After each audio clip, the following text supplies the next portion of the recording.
jugée en République tchèque pour avoir torturé ses 2 enfants. Elle les enfermait dans des cages, elle les battait. Tout cela sous l'influence d'un mouvement sectaire et elle risque aujourd'hui 12 ans de prison.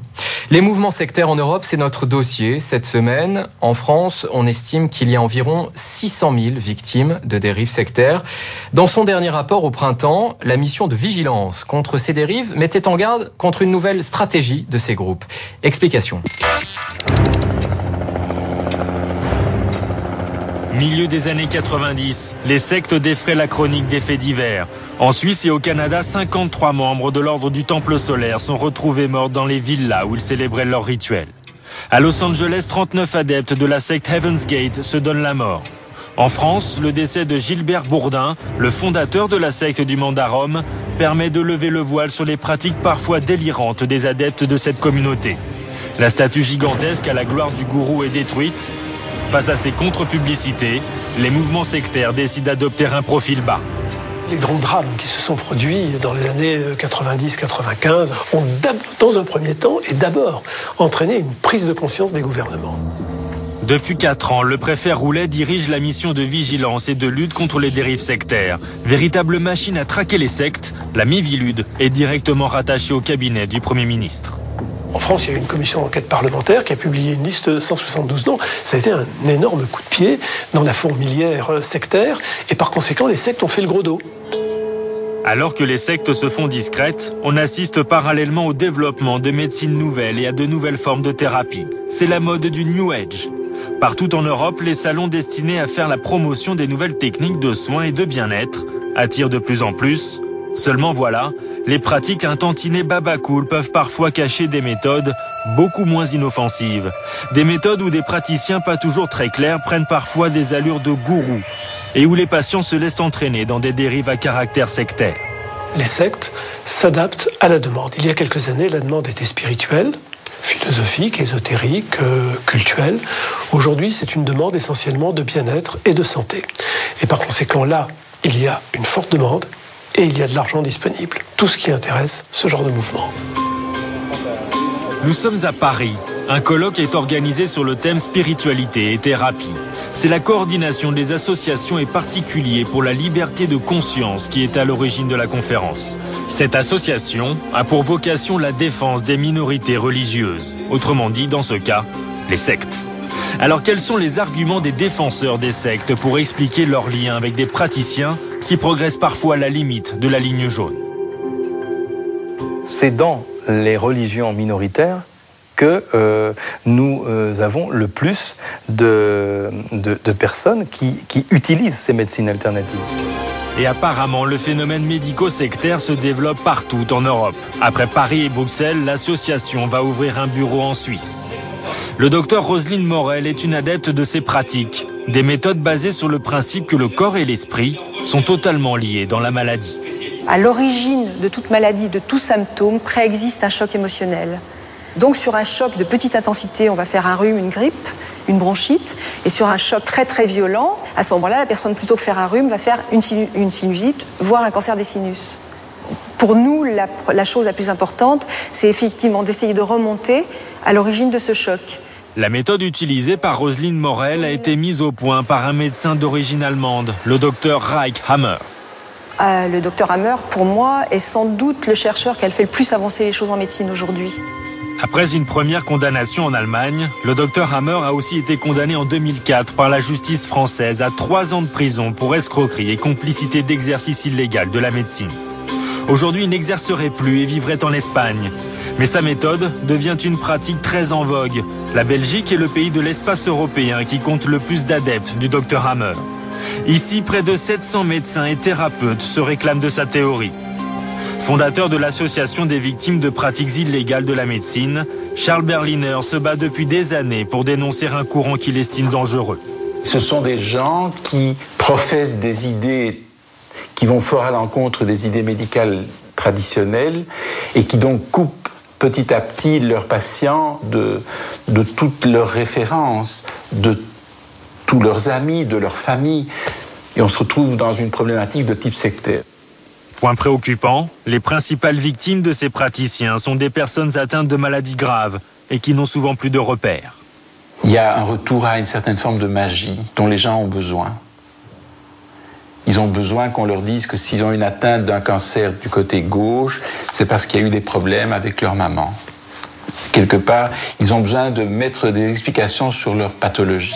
Des pathologies qui souvent se terminent mal. En Belgique, les adeptes de la biologie totale, une méthode inspirée des pratiques du docteur Hammer, défraient la chronique.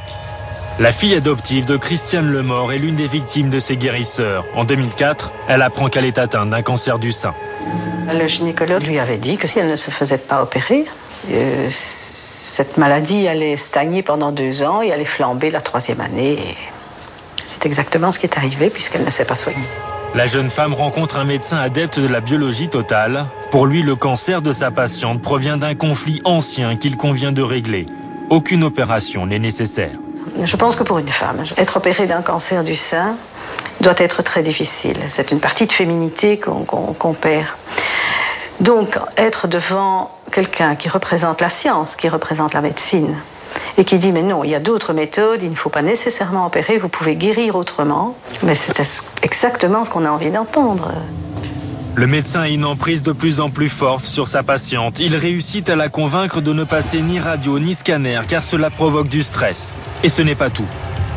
Il avait demandé à sa patiente d'interroger ses propres parents sur les problèmes qu'ils auraient pu avoir. Et donc ses parents ont été trouver un chaman au Japon pour essayer de comprendre ce qui leur était éventuellement arrivé.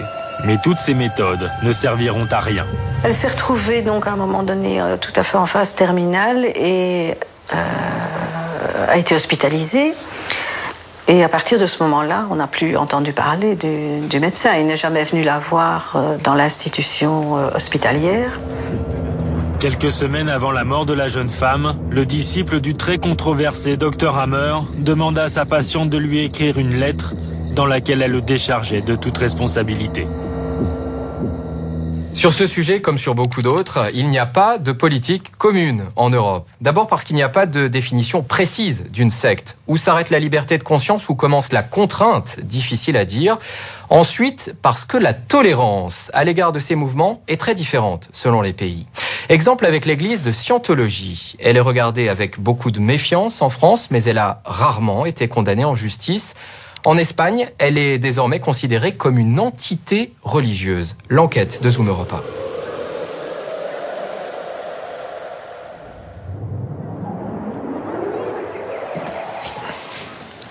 Bonjour à tous et bienvenue au service dominical. Jour de culte pas tout à fait comme les autres à Madrid. Ce dimanche-là, l'office religieux ne se déroule pas dans une église catholique de la capitale espagnole, mais au siège de l'église de Scientologie. Dans la salle, une trentaine de personnes participent à la messe. Bien, nous allons commencer comme tous les dimanches par les préceptes de Ron Hubbard, intitulé « Credo de l'église de Scientologie ». L'office dure une demi-heure. Il se termine toujours par une ovation à la gloire de Ron Hubbard, le fondateur de l'église, décédé en 1986. Ron Hubbard, le père de la Dianétique, l'ouvrage de référence des scientologues. Un code de vie avec ses règles, ses méthodes. Voilà encore un an, Ron Hubbard était considéré comme un gourou, et la scientologie comme une secte en Espagne. Mais depuis décembre dernier, la scientologie est inscrite dans le registre des entités religieuses. Ivan Arjona a 28 ans. Il est le président de l'église de Scientologie en Espagne, et par la même occasion, le plus jeune chef de culte du pays. Maintenant, les gens sont prêts à savoir ce que veut dire être scientologue. Maintenant, ils n'ont plus peur de savoir. Car la scientologie est passée à travers un processus d'investigation de plus de 17 ans qui nous a complètement absous. Madrid, 20 novembre 1988. La garde civile fait une descente dans les locaux de la scientologie à l'occasion d'un congrès organisé par la secte. Une vingtaine de scientologues sont interpellés et mis en examen pour escroquerie, faux et usage de faux. L'instruction va durer des années pour finalement aboutir en 2001 à un acquittement général. Après ce long épisode judiciaire, les tensions se calment et la scientologie se fond dans la société espagnole. En 2004, elle fait l'acquisition d'un immeuble de 5 étages situé au cœur de Madrid, à 2 pas du Parlement espagnol.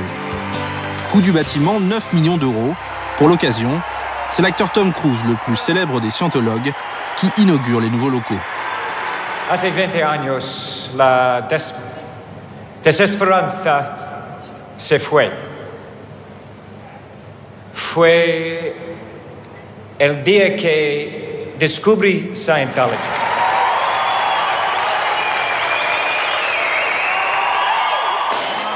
Malgré son nouveau statut, la scientologie ne bénéficie pas pour l'instant d'avantages fiscaux particuliers. En revanche, elle peut désormais faire sa promotion en toute transparence pour attirer un maximum de fidèles qui risqueront d'y laisser beaucoup d'argent. En scientologie, il y a des gens qui veulent avoir un apprentissage très avancé et qui dépensent beaucoup plus d'argent que d'autres. Certaines personnes investissent des milliers et des dizaines de milliers d'euros. Nous avons des cours à 25 € avec une personne qui peut superviser 40 ou 50 heures. Ces cours peuvent s'étaler sur 2 ou 3 semaines. Il y a des cours plus avancés qui peuvent aller de 300 à 400 €. Ça dépend des pays. Sans compter l'achat du fameux électromètre, l'appareil censé mesurer des zones de détresse spirituelle, 4 000 € environ. En Espagne, l'une des rares associations d'aide aux victimes des sectes est basée à Barcelone. Miguel Perlado est psychologue au sein de cette structure. Beaucoup de personnes qui sortent de l'église de Scientologie après de nombreuses années de dépendance en sortent dans un état économique lamentable, complètement ruiné. D'autres sont obligés de souscrire des crédits bancaires pour continuer à rester dans l'organisation. Difficile en Espagne de trouver d'anciens adeptes de la scientologie qui acceptent de témoigner. Malgré ses apparences d'ouverture, l'organisation reste entourée d'une nappe de mystère qui incite à la prudence. Alberto Suarez a été un adepte de l'église pendant plus de 10 ans. Pourquoi je suis entré en scientologie? Parce que j'étais jeune et ignorant. Maintenant, je suis moins jeune et moins ignorant. Mais dès qu'on essaye d'en savoir un peu plus sur son ancienne vie au sein de la secte, l'homme se ferme et évite les questions. La raison pour laquelle j'ai quitté cette église, ce n'est absolument pas important. Autant être clair, je ne tiens pas à donner mes opinions, parce que mes opinions ne serviraient à rien. Mon opinion sur Ron Hubbard, je ne vous la donnerai pas car ce n'est pas nécessaire. Ça ne m'apporterait rien. Alberto Suarez finira par avouer les raisons de son extrême prudence à l'égard de l'organisation. La raison pour laquelle je ne veux pas faire de commentaires sur la scientologie ni sur aucun autre groupe, c'est parce que l'histoire démontre que l'on peut être attaqué par une armée d'avocats et de juges et que l'on peut se retrouver ruiné. Je n'ai pas de motivation pour me battre et me retrouver devant les tribunaux. En Espagne, il est difficile de trouver des ex-membres de la Scientologie qui parlent à la télévision ou dans d'autres médias parce qu'ils ont peur. Ils ont peur car ils ont pu faire l'objet de pression à certains moments de leur vie ou une fois qu'ils sont sortis du groupe. Le père Julio de la Vega est l'auteur d'un ouvrage de référence sur les sectes en Espagne. Contre toute apparence, il relativise la question de la scientologie. Est-ce que l'église de Scientologie peut prendre des fidèles à l'église catholique? Je vais vous dire la chose suivante, si c'était le cas, ça me ferait de la peine. Mais dans le cas de la Scientologie, plus que dans d'autres cas, je garde l'espoir que les choses vont se retourner. Je ne crois pas que la Scientologie va devenir une grande religion. Je crois qu'elle restera toujours minoritaire. Une église pas si minoritaire que ça. La Scientologie continue à mener une politique offensive en Europe. L'an dernier, à Berlin, elle inaugurait un centre de 5000 m². Pourtant, en 2007, le ministre de l'Intérieur allemand a déclaré la Scientologie inconstitutionnelle. Installer une nouvelle église à Berlin va nous permettre d'aider toute l'Europe. Aussi bien l'Europe de l'Ouest que celle qu'on a encore tendance à appeler l'Europe de l'Est. Car Berlin est une capitale symbolique pour l'Europe, où de nombreuses cultures doivent pouvoir vivre ensemble. Actuellement, l'église de Scientologie espagnole se félicite de compter 11 000 fidèles. Mais ses opposants parlent de 2000 membres tout au plus. Des opposants qui, face au nouveau statut de l'église, n'ont pas dit leur dernier mot. Un recours devrait être déposé par le ministère de la Justice devant le tribunal suprême de l'État pour faire annuler cette décision. Autre mouvement très connu et contesté, les témoins de Jéhovah. Ils revendiquent 2 millions de fidèles en Europe. Après les reportages